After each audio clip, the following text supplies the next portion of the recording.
আসসালামু আলাইকুম, সবাইকে স্বাগত জানাই আজকে সংবাদ বিশ্লেষণে। গোপালগঞ্জ ইস্যুকে কেন্দ্র করে নতুন করে উত্তেজনা বাড়ছে।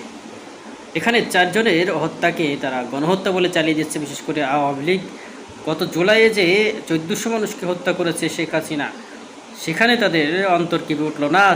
যেখানে 4 জন নিজেদের গুলিতে আঘাতে নিহত হয়েছে, সেখানে এই হত্যাকে গণহত্যা বলে এনসিপির ওপর দায় চাপিয়ে দিচ্ছে অন্তর্বর্তীকালীন সরকার। প্রফেসর ডক্টর মোহাম্মদ ইউনূসের উপর দায় চাপাচ্ছে এবং বর্তমান সেনাপ্রধানের উপরে দায় চাপানোর চেষ্টা চলছে।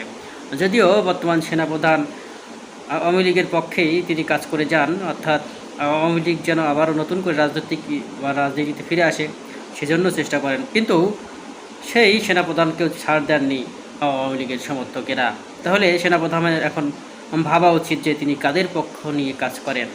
যারা তিল থেকে তাল খসলেই সেখানে আপনারা বড় করে বিষয়টাকে দেখানোর চেষ্টা করেন, সেই আওয়ামী লীগের পক্ষে সেনাপ্রধানের কাজ করাটা যেন ভুল হয়েছে।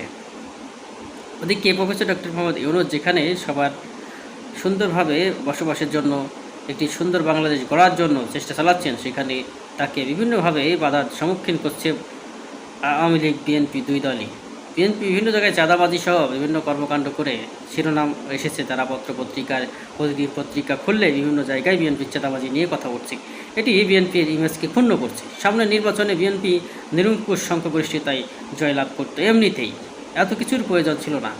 পাওয়ার আগেই ভোগের আয়োজন করে বসে আছে বিএনপি যে সকল সমর্থকেরা, যার জন্য উচ্চ পর্যায়ের নেতাদের কঠোর সমালোচনা হচ্ছে এবং তাদের ইমেজ নষ্ট করার চেষ্টা চলছে।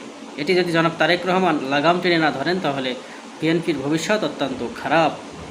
ওদিকে এনসিপি তারা দিনে দিনে জনপ্রিয় হয়ে উঠছে মানুষের মধ্যে। ভবিষ্যতে তারা রাজনীতিতে যদি সক্রিয়তা ধরে রাখতে পারে 300টি আসন থেকে, তাহলে ভালো একটি ফলাফল নিয়ে নির্বাচনে তার সংসদে যেতে পারে। জামাত ইসলামের দারুণ সম্ভাবনা রয়েছে এবারে।